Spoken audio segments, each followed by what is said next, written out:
बोझ नहीं समझे। सरकार का कानून रहमत है, सरकार का ज़ाब्ता रहमत है, सरकार का ज़ाब्ता रहमत है। मैं क्या बोलूं, डॉक्टर बर्नार्ड शॉ जो यूरोप का एक ज़बरदस्त राइटर है, गैर मुस्लिम क्रिश्चियन, उसने आखिरी बात कह दी, he must be called the saviour of humanity if a man like him were to assume the dictatorship of the modern world, he must succeed in solving its problems as much needed peace and happiness. Bernard Shaw कहते हैं मोहम्मद अरबी इंसानियत के रक्षक का नाम है, मानवता के मुहाफिज का नाम है। वह कहते हैं दुनिया मसाइल से जूझ रही है, मसाइल का हल सिर्फ और सिर्फ मोहम्मद अरबी के ज़ाब्ते में है। If a man like him were to assume the dictatorship of the modern world, he must succeed in solving its problem. मुसलमान नहीं, पीर आलिम फकीर नहीं, एक क्रिश्चियन और बड़ा पढ़ा लिखा वो कहता है अगर दुनिया इस्लाम के पैगंबर रहमते दो आलम को अपना रहबर, अपना रहनुमा, अपना गाइड, अपना पेशवा मान ले तो वो कहते हैं सारे मसले का हल उनकी पैरवी में निकल जाएगा। He must succeed in solving its problem। इसे सरकार आला हजरत ने पैगाम दिया, किसी दूसरे की पैरवी मत कर, सबसे आला व औला हमारा नबी, सबसे बाला व वाला हमारा नबी। इसलिए अपने नबी के फरमान को बोझ न समझें, नबी के फरमान को अपने दिल से गले लगा लें। मेरी माँ बहन बेटियाँ खामोश रहने की आदत डालें, पर्दे में रहने की आदत डालें, मोबाइल मल्टीमीडिया इस्तेमाल न करें।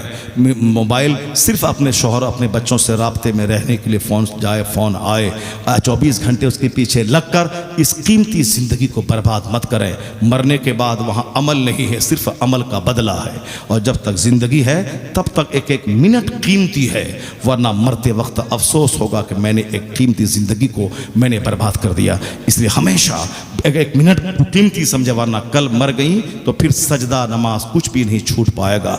इसलिए आप घर में रहें, आपकी वजह से जन्नत बनेगा मेरा घर।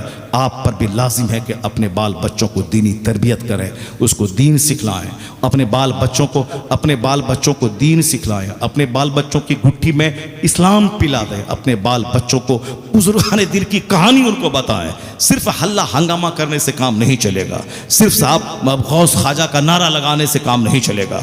गौस का नारा हो, गौस का कैरेक्टर भी हो, ख्वाजा गरीब नवाज का नारा हो, ख्वाजा गरीब नवाज का कैरेक्टर हो। बस आखिरी बात, एक बात आप सुन लें, दुनिया में ऐसा कहीं होता है कि हम लगा दें धान की खेती वहाँ से गेहूँ निकल जाए? नहीं है। ऐसा होता है कि मैं आम का पेड़ लगा दूँ वहाँ से सेब निकल जाए? नहीं। सारा काम एक उसूल और ज़ाब्ते के तहत होता है। आसमान वही है, ज़मीन वही है, सूरज और चांद वही है, मगर हम ही दुनिया में नहीं रहते, हम दुनिया छोड़ के चले जाते हैं। कितने लोग हैं जो दुनिया में आए चले गए, जो आज हैं 100 साल के अंदर ही सबको फिना हो जाना है। हमारी सोच बदलती है। कुदरत का कानून वही है जो शुरू दिन से चला आ रहा है, उसी आज जो जिस पर मैंने जोर दिया है, आज बाल बच्चों के बिगड़ने पर, समाज की तबाही पर, यह हमारा किया हुआ है। हम अपने बच्चों के सामने बोलेंगे वो इंजीनियर बना 1 करोड़ कमा लिया, तो बच्चों के दिमाग में ही असर होगा कि मैं इंजीनियर बनाऊंगा, 1 करोड़ कमाऊंगा, चाहे लूट के खसोट के डकैती करके जहां से हो, पैसा कमाना मेरी जिंदगी का मकसद है। अगर मैंने अपनी बेटियों के सामने फिल्म में नाचने वाली की कहानी सुनाया, वह नाची कूदी 5 करोड़ 50 करोड़ कमा लिया, तो मेरी बेटी भी सोचेगी मैं नाचूंगी कूदूंगी और मैं 50 करोड़ कमाऊंगी। और अगर पैसा नहीं मिलेगा तो 5-50 लड़कों का नंबर लेके उनसे गलत तरीके से पैसे लेके मैं कमाऊंगी, क्योंकि पैसा कमाना ही जिंदगी का मकसद है। बहुत सारी औरतों के बारे में अखबारात में आता है कि वो शादी कर लेती हैं, शादी करने के बाद अब खूबसूरती को भुनाती हैं। चेहरा खूबसूरत है, ब्यूटी पार्लर में सज धज गई, शादी कर लिया, लड़का देखा दीवाना हो गया, शादी कर ली, गए उसके घर में, उसके घर का ATM, उसके घर का जेवर, उसके घर का पैसा सब वो देख ली। 1 महीने के बाद वह सब ले दे करके वहां से चंपत हो गई, भाग गई। अब वह दूसरे को इस तरह ठगती है। इस तरह कई लोगों को ठग कर कीमती गाड़ी, कीमती जेवर और कीमती मकान बनाए। जब वह पकड़ी गई फिर उसको जेल की सलाखों के पीछे डाल दिया गया। बहुत सारी औरतें होती थी, शादी करके गई, अपना खूबसूरत चेहरा दिखलाया, फिर वहां जाने 1 महीने के बाद केस कर दिया शौहर पे, ये मुझको मारता है, ये मुझको परेशान करता है, मैं नहीं रहूंगी इसके यहाँ, अब हमको इतना रुपया दिलवाया जाए। अब गवर्नमेंट कोर्ट में केस हुआ, अब उस लड़के से 10 लाख रुपए उनको दिलवाया गया, वो चली गई, फिर किसी दूसरा क्लाइंट खोजने में लगी। इस तरीके से बेहयाई के मनाजिर पैदा हुए। ये बताएं कि लड़कों का, बच्चों का क्या हाल पैदा होगा जब जमीन बंजर हो जाए, औलाद का क्या हाल होगा। बसरा की कहानी सुने। एक बसरा का जमींदार था जिसका बाग देहात में था। उस देहात में बाग में हफ्ते 10 दिन के बाद कभी कभी वो देखने जाता था। जिस तरह आज भी बंबई में बहुत सारे लोगों का फार्म हाउस देहात में रहता है। गवर्नमेंट ने कहा है कि फार्म हाउस में जाके हफ्ते में 40-40 घंटे गुजारो, वरना ऑक्सीजन का मसला खड़ा हो जाएगा।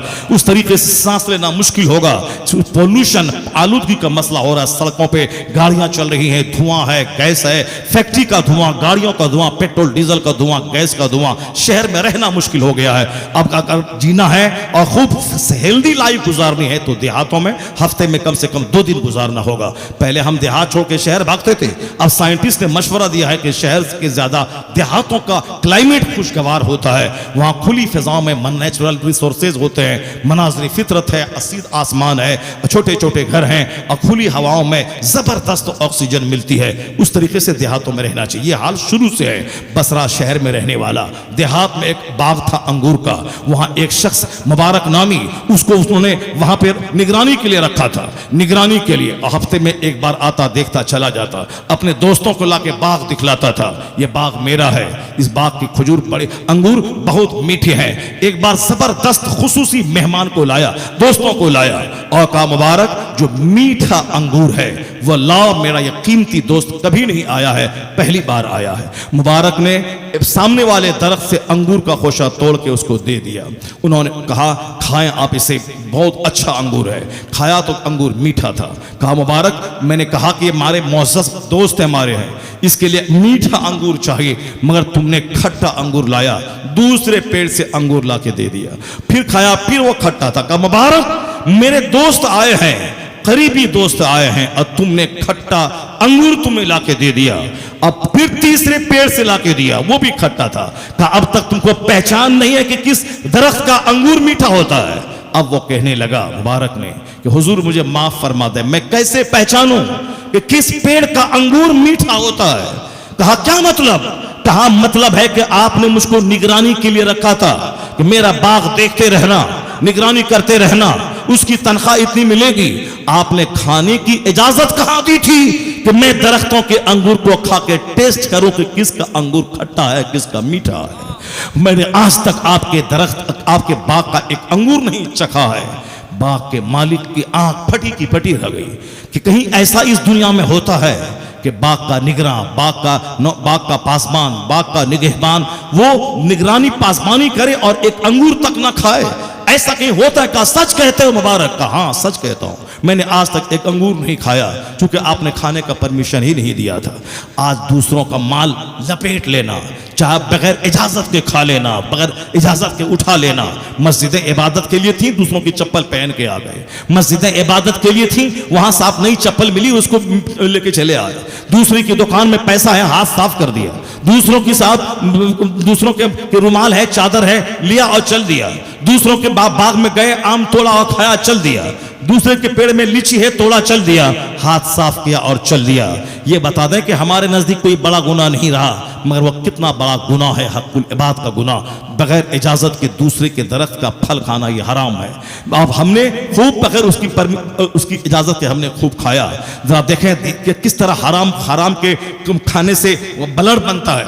80 कतरा ब्लड से 1 कतरा नुत्फा तैयार होता है, उसी से बच्चों की पैदाइश होती है।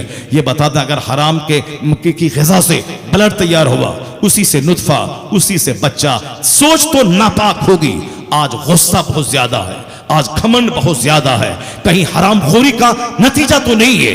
हरामखोरी का नतीजा है कि गुस्सा ज्यादा, हरामखोरी का नतीजा है कि आज गुनाह ज्यादा, नेकी करने की से नफरत होती है और बुराइयों की तरफ बंदा लपकता है। हर हराम ग़िज़ा चाहे वह 50 बार हज क्यों न कर ले, जब तक माले हलाल ना हो एक भी हज कबूल नहीं होगा। हुजूर कहते हैं कि चाहे आदमी हराम खा, चाहे 1000 दुआ करे, उसका पेट पीठ से चिपक जाए, आंख से आंसू की जगह खून बह जाए, नहीं दुआ कबूल होगी। चूंकि दुआ की कबूलियत के लिए हलाल ग़िज़ा शर्त है, और जब तक हलाल ग़िज़ा ना जाए कोई दुआ कबूल नहीं होगी। यहां साफ दुआ हो रही है, कबूलियत का नाम ही नहीं है, और ग़िज़ा पे नजर ही नहीं कि मैं किस तरह का खुराक इस्तेमाल कर रहा हूं। मरने के बाद जो होगा देखा जाएगा। अभी घर, मकान, गाड़ी, अच्छा कपड़ा, अच्छा खाना, अच्छी शादी बेटी की चाहिए, चाहे उसके लिए झूठ बोलना पड़े, हराम कमाना पड़े, हराम ज़राए का सहारा लेना पड़े। हमारी नजर है सिर्फ वक्ती लज्जत, वक्ती मुकाबला, वक्ती खाना पीना, वरना कौन वो दायमी खरबों अरबों साल जहां जहन्नम की आग में जलना है। उसकी सोच में अगर बंदा जिए तो दुनिया आज अमन का गहवारा बन जाए। लेकिन यहाँ प्रोविजन अभी मिलना चाहिए, कल चाहे जहन्नम ही में सब दिन हम जलते रहें। पता चलेगा मरने के बाद जहां का एक दिन 50,000 साल के बराबर होगा। किस कर उस वक्त लोग बोलेंगे काश मैं दुनिया में मुसीबतों में रहता, मजदूरी करता, मेरे बदन को कैंचियों से काट दिया गया होता, ताकि जो आराम आज यहाँ उस अहले बला को मिला है वो आराम मुझे भी मिल जाता। मुबारक इसी दुनिया में बाउसूल लोग भी रहते हैं। हम जैसे समाज में कुछ उसूल परस्त आइडियल बन के कुछ लोग जीते हैं, वो भी इंसान इसी समाज का है। अगर उसूल का पाबंद हो, आजमाइशों से गुजरना पड़ता है, लोगों की निगाहों में वक्ती तौर पर खार होना पड़ता है। अगर मैं किसी हरामखोर सूदखोर के घर में खाना ना खाऊं, मुमकिन है कि वह मुझको मस्जिद से निकाल दे, मुमकिन है कि वह मुझको मोहल्ले से निकाल दे। उसके पास ताकत है, उसके पास बाल बच्चे हैं, लाठी है, वह मुझे मार दे। ये मेरे घर में खाना नहीं खाया, मेरी तौहीन है। और ये बोले कि मैं तुम्हारे घर में खाना नहीं खाऊंगा। आपने अशरफुल उलमा जिनका कल उर्स गुजरा है, उनको, उनकी जिंदगी को आप पढ़ें तो दंग रह जाएंगे। उन्होंने अपना उसूल बना लिया था, जिसके घर में टेलीविजन रहेगा उसके घर में मैं पानी और चाय तक नहीं पीऊंगा। यहाँ जिस गांव में वो रहते थे आज तक लोग वहां के गवाह हैं। तो जाहिर सी बात है परेशानी तो होगी। मेरा दोस्त है, मोहब्बत करने वाला है, वह मस्जिद में नजराने देता है, मदरसे में चंदा 10,000 देता है, तो हम जैसे लोग तो फिसल जाएंगे। चलो एक गुनाह कर लेते हैं, मदरसे का 10,000 का फायदा तो कम से कम होता है, चलो हम चाय पी लेते हैं। लेकिन जो उसूल हमारा नहीं है, पी लिया, लेकिन जो बाउसूल जिंदगी गुजारेगा, आइडियलिस्ट होगा, उसको तो मुसीबतों से गुजरना पड़ेगा। यहां तक कि दोस्तों की नाराजगी उठा ली, नहीं नहीं मैं तुम्हारी दिलजोई की खातिर मैं अपना उसूल नहीं बदल सकता।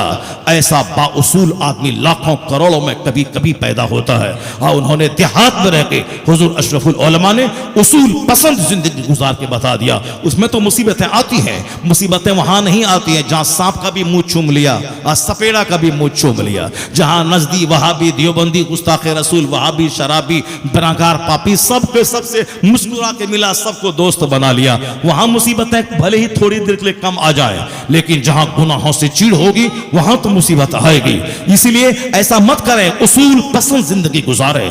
जब यह शख्स मुस्तफा का गुस्ताख है, गुस्ताख गरोह में रहता है, गुस्ताख इस्लाम से खारिज है, इस्लाम से जो खारिज है उसको बेटी देना सारी जिंदगी के लिए जिना के लिए सुपुर्द कर देना, सारे बच्चे वलदु ज़िना हरामी और सारी जिंदगी ज़िनाकारी।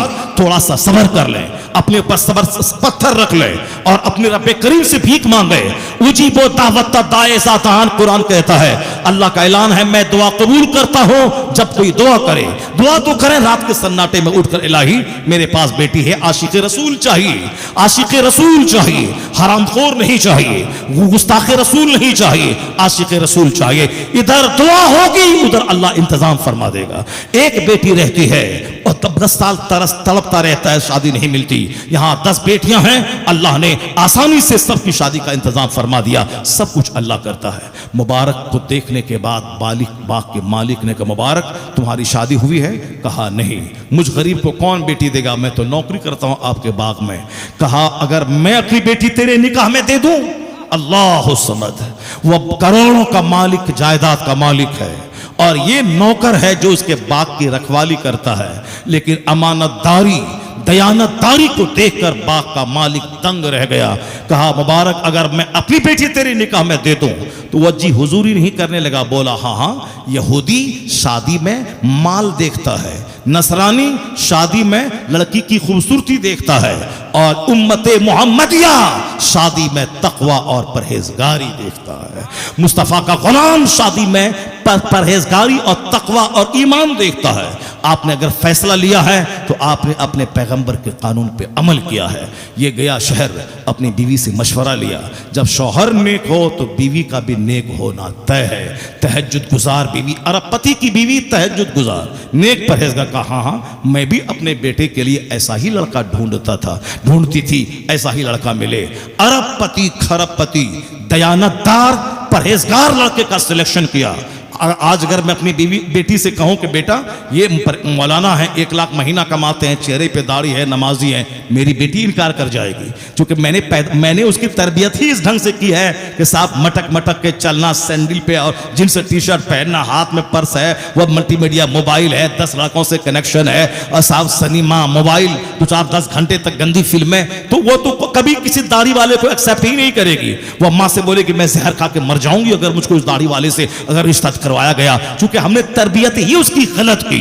मैंने दाढ़ी वालों से नफरत की बातें घर में की, मौलाना के खिलाफ मैंने घर में बताया ये 2 टका कमाने वाला, ये इसकी क्या हैसियत है, तो अब उसके दिमाग में भी है मौलवी 2 टका कमाने वाला, अब दाढ़ी वाला, जंगल चेहरे पे रखने वाला, तो अब वो किसी शराबी डकैत के निकाह में जाएगी, सारी जिंदगी शराब के माहौल में रहेगी, मार खाएगी, 2-4 साल के बाद तलाक दे के घर से शराबी निकाल देगा। उसका सिलेक्शन करती है। आलिम के निकाह में जो औरत आ जाए, गुर्बत के बावजूद जो इज्जत, जो सम्मान इस मुस्तफा के आशिक के घर में मिलती है, वो सम्मान कहीं नहीं मिल पाएगा। आप सिलेक्शन तो कर लें। उन्होंने शादी की, मुबारक को अपनी बेटी दिया।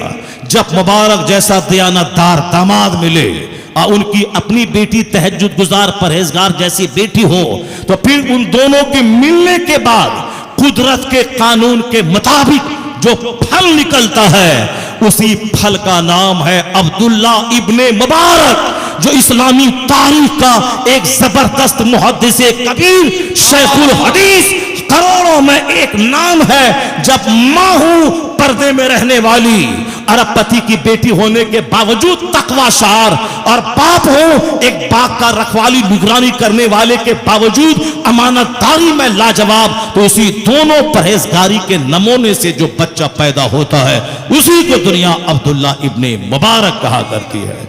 जब माँ और बाप अच्छे हों तो औलाद का नेक होना तय है। कुदरत के कानून के खिलाफ कुछ नहीं होता है। अल्लाह तबारक व तआला हमको और आपको सबों को नेक बनने की तौफीक अता फरमाए।